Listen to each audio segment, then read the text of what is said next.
anytime we thought, what can we get out of this or what's in it for us, it just felt wrong. Even that thought felt wrong.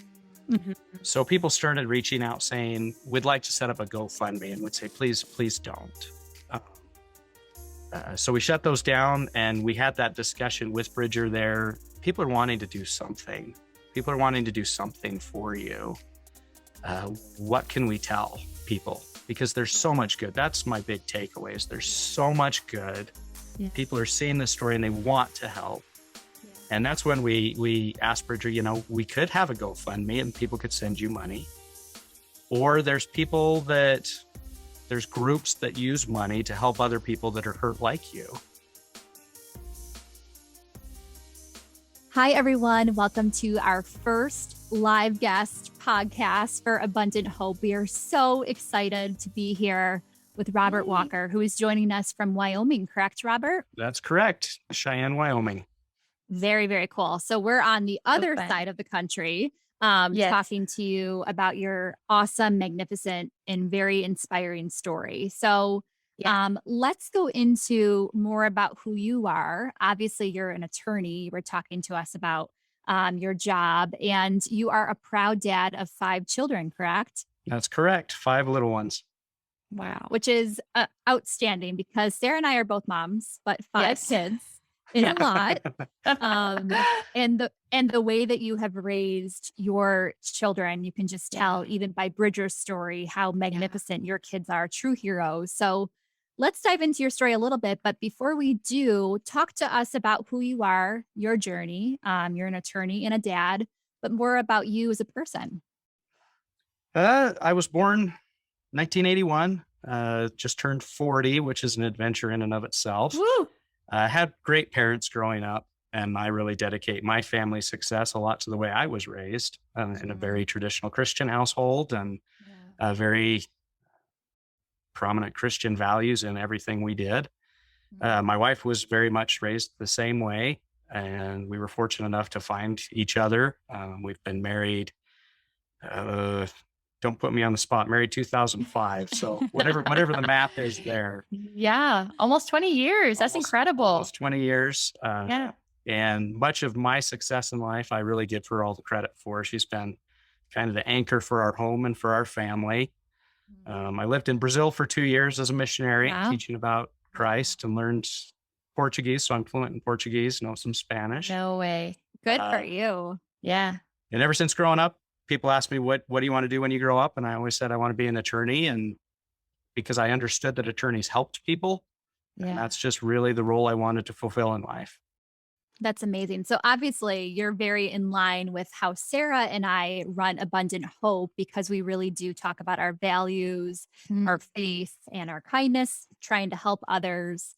Your story, I first covered it on Hope Rises, maybe a year or 2 ago. And it just really hit me so hard as a mom, just knowing that you want to protect your children at all points. And sometimes things happen that are tragic, and it's how you respond to those tragedies. So talk to us more about Bridger as to why we're here today, your son, your magnificent son, and more about how he was the hero to your family and specifically to your daughter, Brielle, correct? Correct.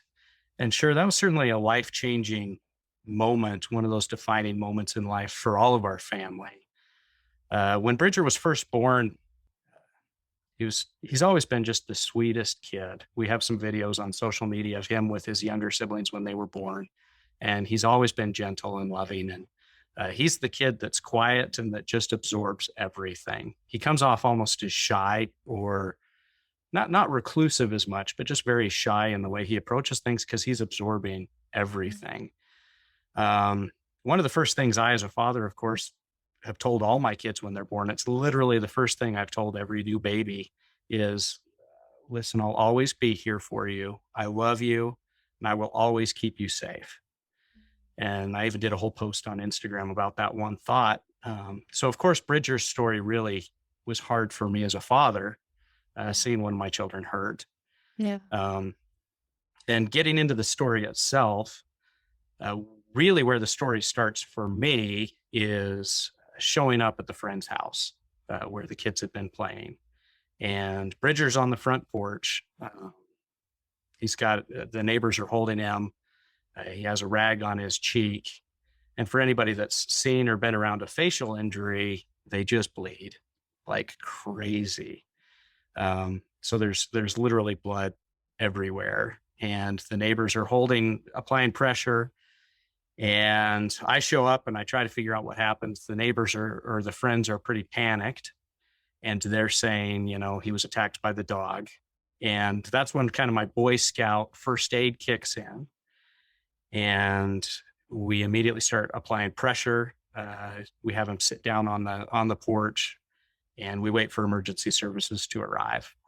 And really, all I'm focused on at that point is keeping calm and kind of the whole triage. What's the worst injury? What injuries are there? Just trying to evaluate the situation, making sure little sister's safe, no longer at risk.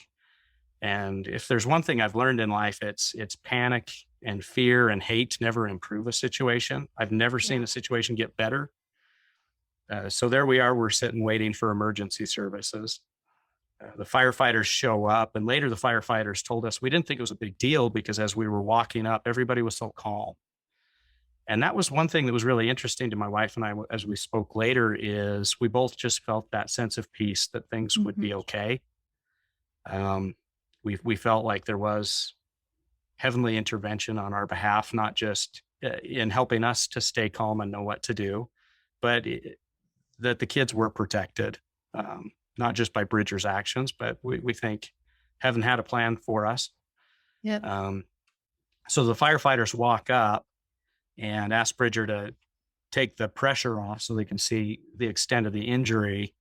And he does, and his cheek pretty much falls off. I mean, it's attached by a piece of skin on the front end. And they, of course, reapply the pressure right away. And they say, you know what, we need to check for other injuries. We're going to have to cut your shirt off. And I'll never forget, Bridger looks up at the firefighters and says, no, you can't. And they say, really? We have to see if you're hurt anywhere else. And he said, and this really affects my wife. He said, I can't because my wife or my mom loves me in this shirt. She likes the way it looks Oh, on me. So you oh can't cut goodness. it off. You can take it off though. And they said, but it's going to Oh, hurt more to do that. And he said, that's okay. I don't want you cutting the shirt off. Um, ugh, so they get the gives me shirt off. chills. I know. And that's just the way he is. He's always thinking about others. He's always thinking about what's fair, and how his choices will affect somebody else. Yeah. Um, And how old was he at this point? so he's 6 at that point in time. Little sister Brielle is 4. Wow. And of course, at that point, we are working with emergency services to get the situation stabilized. I'm talking to my wife and I say, we've got kids at home. Do you want to go back home to take care of the kids? Or do you want to go to the hospital with them? And we kind of divide up at that point. My wife decides she'd rather go home and take care of the other kids, let them know what happened. And I go with Bridger to the hospital. So Bridger and I get in the ambulance. At this point, we really don't know anything other than Bridger's been attacked. Yeah. And so my wife goes home with Brielle and tries to figure out from Brielle what happened. I go to the hospital. And once he's stabilized in the ER, I can start talking to him. And I ask him what happened, what went on. And he said, well, we were getting ready to go into the backyard. And the friend that was with us pointed and said, we have 2 dogs. There's one over there. That's the nice one. And that one over there, that's the mean one. And at that point, the mean one turned and ran at us. And Brielle was right there, and I got in front of her, is the way he described it. And she stayed behind me, and I moved from side to side so the dog couldn't get past. And that's when the dog jumped up and bit me, and I told Brielle to run. And I said, so why did you do that? Why didn't you run?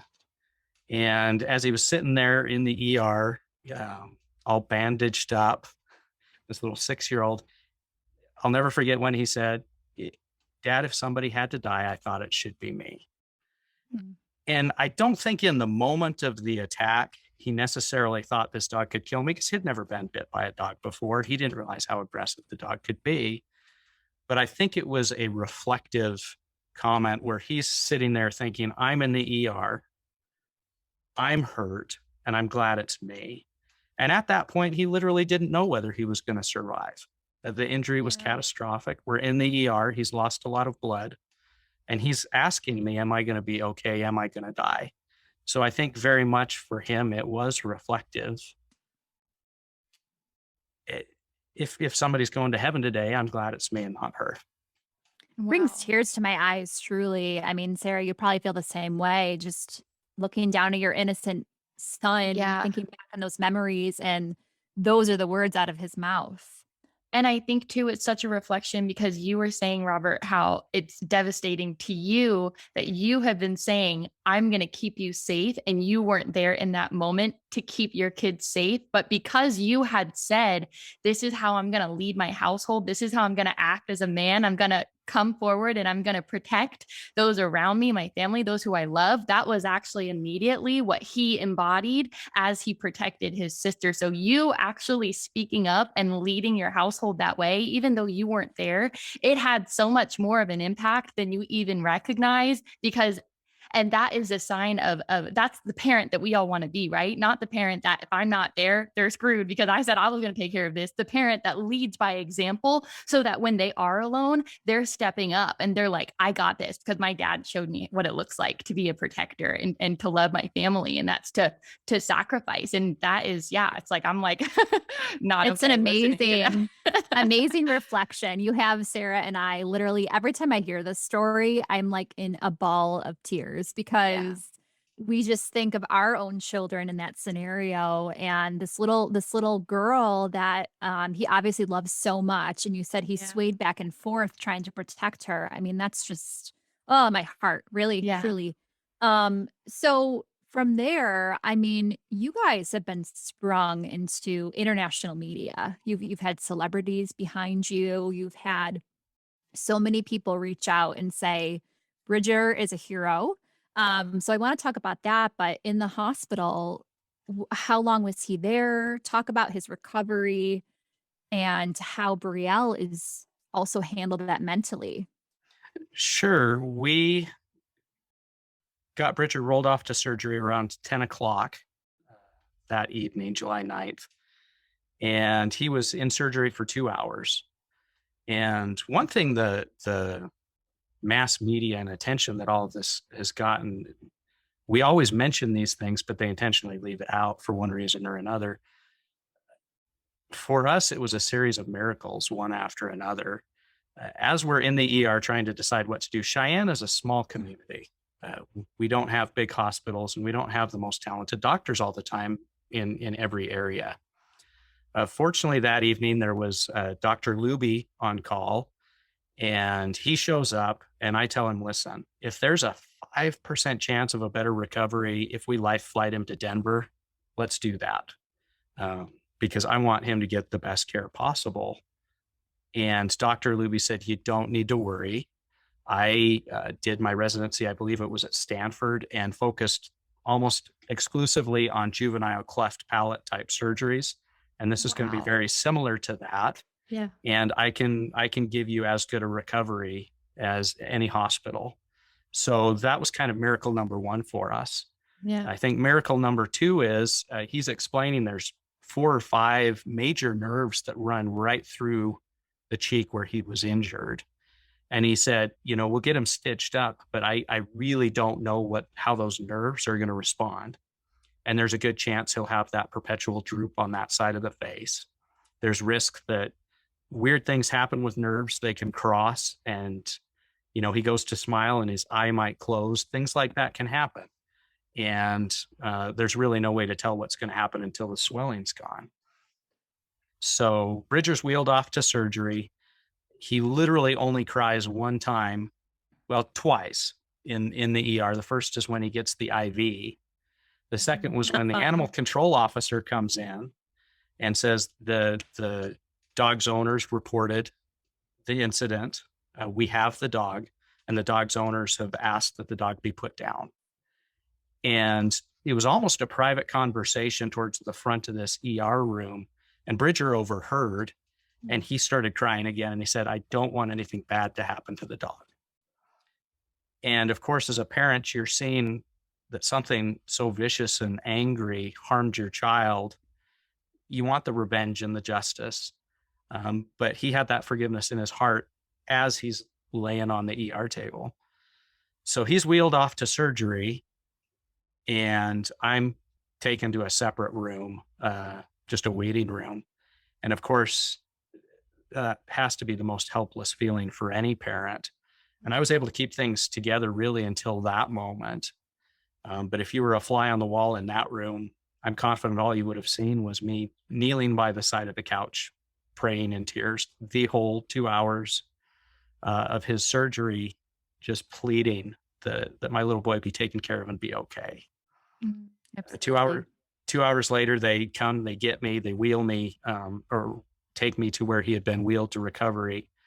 And I just, stayed by his side the rest of the night. About that same time, I had called my wife and asked her, hey, have you gotten any information from the friends, from Brielle about what happened? And Brielle had relayed to the family that Bridger was her shield, that Bridger was in front of her and made sure that she was safe. There was no harm to her. Really, all she would say is there was a lot of blood. There was a lot of blood, but that we were safe. And so we really have never gotten a complete picture from the dog's owners from what they saw. I think obviously they've been traumatized, and we don't want to drag them through it more than necessary. And we've made a very active effort to protect them, protect their identity, so that they're not villains. Bad things happen in life. And, I think it's a misconception sometimes that if you live a good Christian life, that you're exempt from the pains and trials and sorrow, and that somehow those things correlate to doing something wrong. But I think that's a harmful way of thinking, because if something bad does happen, that can drive a wedge between your relationship with God. So I think sometimes too, Robert, just to bounce off of you, I feel like sometimes the craziest and worst things happen to Christians because they are able to then go out and tell their story and have faith and hope kind of were a part of that, right? Yep. Yeah. And the Bible even says, it's like we're on abundant hope right now. The Bible says suffering produces character, character produces endurance, endurance produces hope, or, it's like produces hope, and it comes from going through it and watching God show up. And a pastor that I love is Erwin McManus in California at Mosaic Church. And something he says all the time, he's just so big on living a life of bold faith. And he says so often there's not room in our life for a miracle. We like to plan the day to day, and we like to be in control of what happens next. Don't worry, I'll protect you. And it's when those situations happen where the results are out of our hands, that is where God shows up. And it's so devastating to us, to what feels natural to us, right? It's like, no, this wasn't supposed to happen. This wasn't part of my plan. But that's when God can show up and be like, well, do you trust me and that I have a better plan? And of course, again, as a parent, I've been a parent for 1 year, so I don't know everything about being a parent, but I can only imagine how devastating, to be like, but how incredible as a believer to know that even when you are not there, the Lord's hand of protection is on you. And even though, think about how many lives, Robert, have been impacted. Even the nurses and the doctors and the surgeons and the ambulance, like they're watching this child have peace. They're watching this child have childlike faith. They're watching the covering of the Holy Spirit on the whole situation. And it's like, would it have been better for this to not happen? You know what I mean? Maybe you can say that, but even for Bridger to go on and say like, I don't want anything bad to happen for anybody else. Like, I'm going to take this on. I'm just like, wow, like God truly does have a bigger plan than we can ever imagine, because it happens through ways that we wouldn't have allowed to happen on our own. But that's truly when takes place, like you said.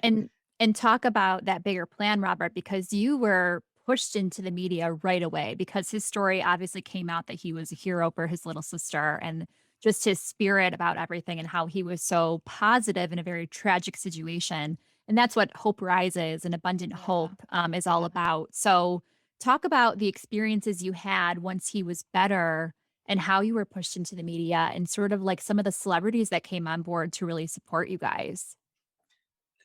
It was certainly a novel experience for us along those lines. My sister reached out to me. I'm still in the hospital by his bedside, and she's saying, "What can I do to help?" And at that point, eh, we're still trying to figure out physically, is he going to be okay? Emotionally, there's no way to weigh the wound. Yeah. Um, spiritually, we're all, and praying daily, praying hourly, trying to make sense of it all. Yeah. I can say my wife and I always felt at peace with the situation. Of course, if we could go back in time and unwind everything so that it would have never happened, absolutely we would. Yeah. But we do believe God makes us a hero of our own stories and gives us opportunities to grow and develop. So my sister reaches out to me and says, "What can I do?" I say, "I really don't know." At this point in time, her social media following on Instagram or which, yeah, I think it was Instagram, maybe had a couple hundred followers. She's like, "Is it okay if I share his story on Instagram to see if I can get a postcard from one of the Avengers or a Marvel actor?" And why And the Avengers? I've always wanted to ask you that question. Is he an Avengers fan or how did that come about? he always has been. We've always watched the Avenger films, and he's always loved Spider-Man. We always watch the Spider-Man movies, and we've watched all the Avenger movies. And um, it was just something he always liked. And I think that was just in the back of our mind. Maybe if I can just get him one little thing, that'll cheer him up. And I really don't think anything else of it. I'm just trying to get him home from the hospital. We're having to apply the cream to his cheek every couple hours. And for anybody that does have scars or wounds, the one thing we learned is you have to keep it moist, because if it scabs, that Mm, actually is what makes the scar worse. So you sure. try to minimize the scabbing. So we're applying the antibiotic cream as much as possible, which is, of course, painful for him. Don't really think anything of it. We get home, and eventually I go to her Instagram page. I'm not even really using Instagram at that point. I've posted maybe once, and I look to just see what's going on. And I see, oh, there's like 7,000 likes. This has kind of got some traction. About 7,000 is as much as I've ever seen on any of my friends' pages. Sure. And I tell Bridger, "Hey, there's lots of people out there cheering you on, buddy. There's lots of people praying for you. There's lots of people that really want you to heal and that are really proud of you." And he thinks that's really neat that people are cheering him on and telling him good job. And the next morning we look and it's up to like 300,000, 400,000 likes. Wow. And at that point, I realize it's gone viral. It's big. And my first thought is I need to go tell the dog's owners, Yeah. because I Sure. don't want them to hear it first from some media reporter. And I want to make sure we have a plan for protecting them. Yeah. So I go talk to them and I say, "Listen, it's gone viral. There's nothing we can do." Um, and they're understanding. Uh, Obviously, they would prefer there not to be any attention to it, Of course. but we make them the promise that we'll protect them. Yeah. And at that point, things just really started rolling in. I go back home. Um, I'm trying to remember who was first. I think Anne Hathaway shared the story. Um, Shortly thereafter, the Avenger actors started commenting on the post. A couple days later, maybe a day later, we do get a call from Tom Holland. He invites Bridger out to the movie set to watch the filming of No Way Home. Wow. We get the video from Chris Evans where he Mhm. promises Bridger that he'll send the Captain America shield. And, that was an Oscar worthy performance, that video by itself. It was so touching. And just one thing after another, and try to juggle it all. The one thing that really touched my wife and I is anytime we thought, what can we get out of this or what's in it for us? It just felt wrong. Even that thought felt wrong.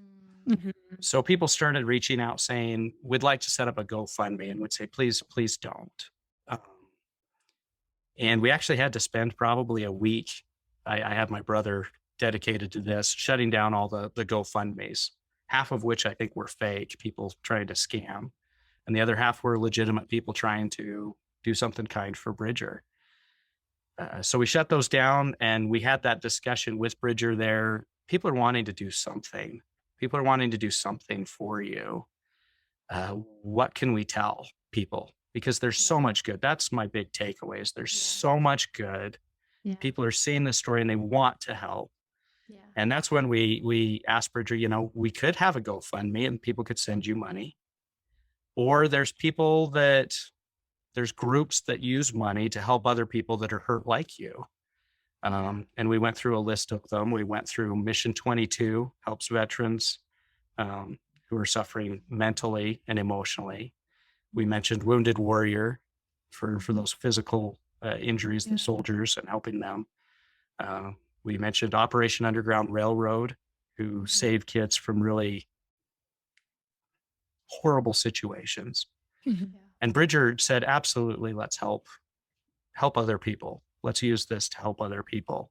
So in our press release, we told everybody, we will never ask for financial anything. And if you see a request for financial help, it's not from us. And almost immediately the scams all stopped because they didn't have that platform anymore. Sure.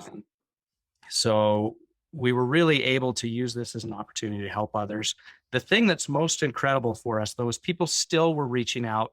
Okay, we've made the donation. Now what can we do for you? And we really didn't want to inconvenience anyone. So we had gotten a PO box for people that wanted to send us letters or information, or, we just didn't want our personal address out there.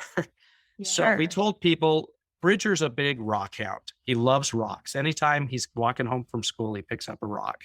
Anytime he's walking to school, he fills his pockets with rocks. Anytime we're out camping, he'll find his favorite rock.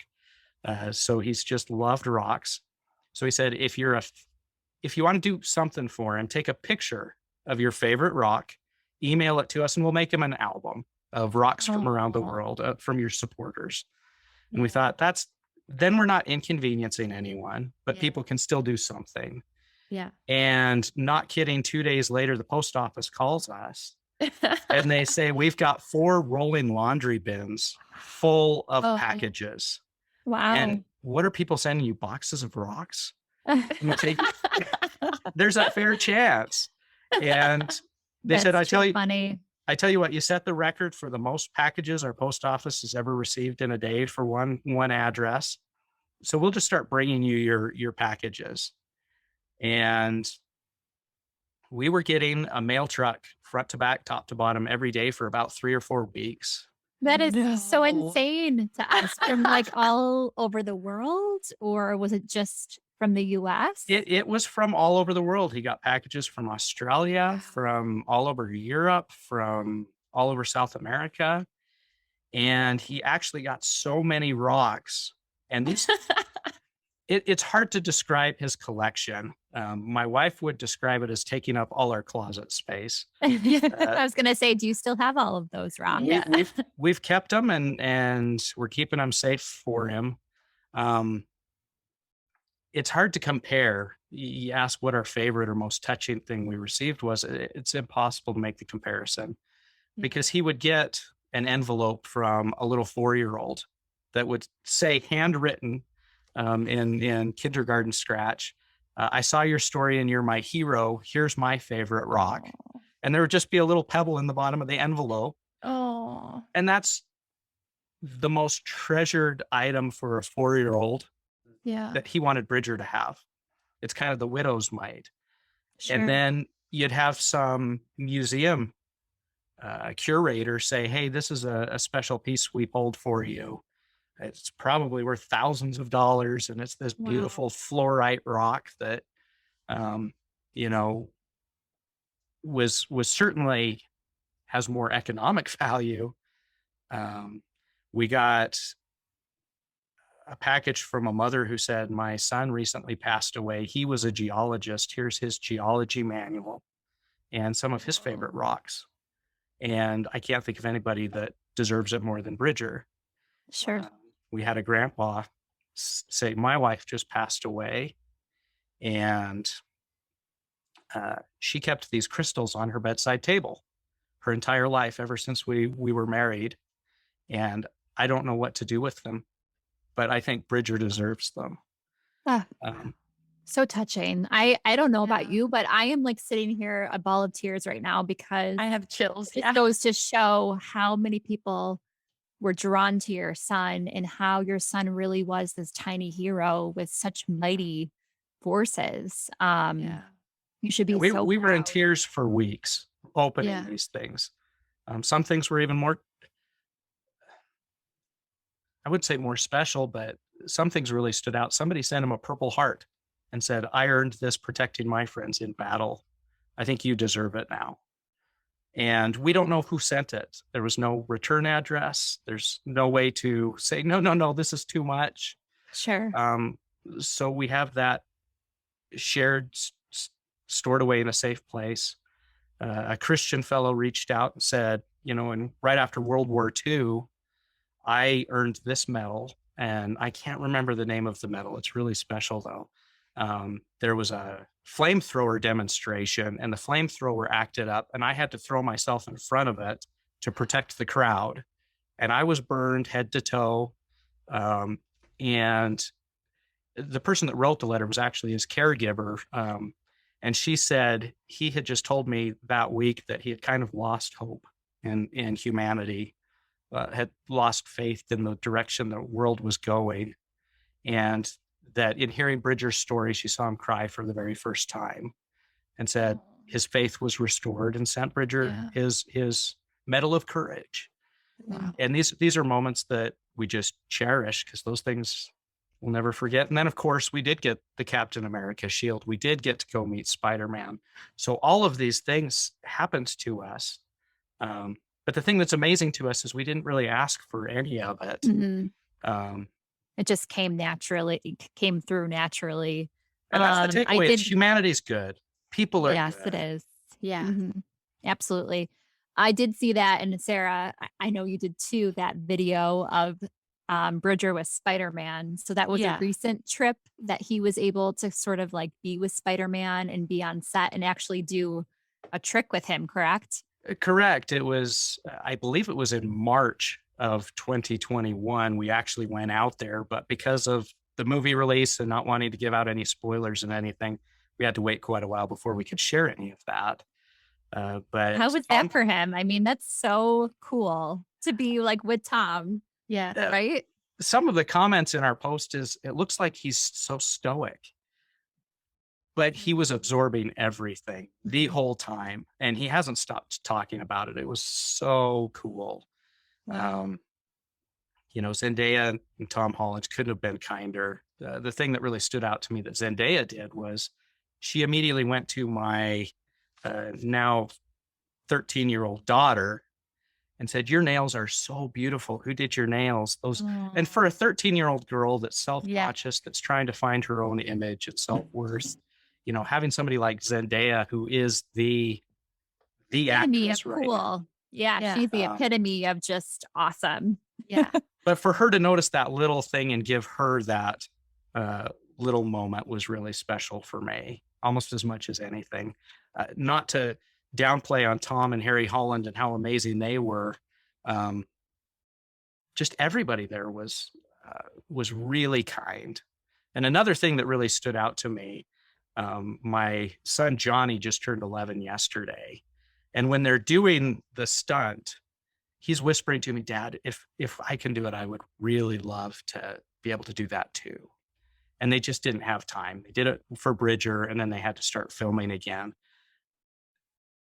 Johnny is one of my heroes. He has not shown any jealousy. He's been that supportive big brother in the background the whole time. He's always viewed himself as the protector role. So for Bridger, who was always kind of the more academic, brainy kid of the family, to kind of have his moment to shine, Johnny's told me a few times he feels terrible that he didn't go to the friend's house and that he couldn't have been the protector. But even though he's not getting some of the attention and some of these things, he's kind of been that supporter in the background, and that's been very special to me. Both Yeah. Bridger's older siblings have been. Guys, so when we first decided to do a podcast, the whole technicality of everything seemed daunting, to say the least. Then we reached out to our friends at Social Chameleon. They helped us get launched, create our trailer, edit our intros and our outros. All the details that goes into the behind the scenes to actually get the podcast out. You guys, they do it all for us, and it's been a breeze. And then get this, they write all of your show notes and even publish each episode for you. This has allowed us to get our podcast out onto all the most popular platforms, and I'm just so grateful to Social Chameleon for being able to make this happen for us. And now we can focus on what we do best, and that's bringing you inspiring content, and they handle the rest. With Social Chameleon, it's podcasting done for you. So go check them out at socialchameleon.us. Let them know that we sent you. And if you start a podcast using them, definitely let us know and we'll tune in and give you all the support and love. We can talk for hours, Robert, with you. Truly, you have so many amazing experiences through this entire journey. I think the biggest thing that we always talk about is the power of hope. And I know you brought up hope a lot, and our podcast is all about abundant hope. So, Yeah. what does that word mean for you, or how has that brought you through every single thing that you've experienced? Yeah. I actually love the idea of hope, and there's two thoughts I'll share. The first is a little morbid, and you'll have to let me get to the end because it's totally appropriate. The second is one of my favorite quotes, and I do think there's value in sharing both of those. As for the first, shortly after Bridger was hurt, somebody shared on social media a story I saw, and it was about an experiment that was conducted back when scientists didn't have to be ethical, I guess. But what this scientist did was he would experiment on mice, I think it was rats, on how long they could survive swimming in a tank of water with no way out. So he'd put the rat in, he'd watch it swim around, and initially these rats were dying a minute, 2 minutes. And I did go back to make sure this wasn't one of those, somebody made this up and it never really happened. There's an actual scientific paper written on this, and I read the whole paper to make sure it was true. Then he would do things that were kind of cruel to the rats to try to get rid of their hope. He'd cut off their whiskers. He would cut off their tail and throw them in the water to see how it would affect their ability to survive. And the things he did cruel things to, they would survive half as long, a quarter as long. They'd just sink to the bottom and just give up. They gave up hope. And then he said, well, what if we do the opposite?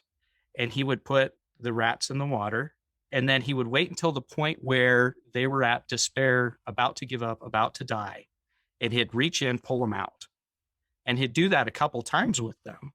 And then the third time he'd put them in and just see how long can they survive now. And they would survive for days swimming. Yeah. So Wow. they would go from minutes to days because they knew there was the possibility of hope. There was hope. Sure. Yeah. And that just struck me that if you give up on hope, Mm-hmm. your possible outcomes are so limited. Yeah. But that hope and faith can really drive. Mm-hmm. And then one of my favorite quotes, and it's always been one of my favorite quotes, I've really loved Dickens my whole life, one of my favorite authors.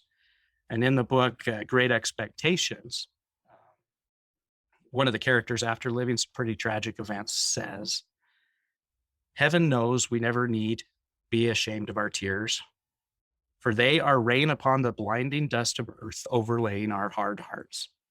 I was better after I had cried than before, more sorry, more aware of my own ingratitude, more gentle." And I think sometimes bad things happen because it helps perfect us, helps us to have greater hope in ourselves, and helps us to see the needs of others. Mm-hmm.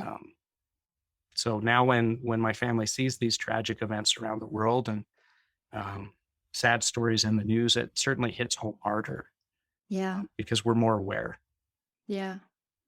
And you also have such a tangible way of relating. I, as a single mom, I'm like, I would never want to be in the position where I'm like, I totally get what you're going through because I've been through it. But also that sense of gratitude of like, wow, there's a whole crowd of people that I just would have never had any idea how just a simple word of encouragement or just a simple letter with a pebble, how encouraging that would be to somebody who is just, like you said, looking for a little bit of hope. And I think that is just, and even just as you were saying, the different actors and actresses that were coming up and just outpouring love on your family, like you guys paved the way for that to happen. His act of bravery, his act of love, his act of sacrifice, it led the way for so many people to say, here, you have this, here, I'm going to pour love on your family here.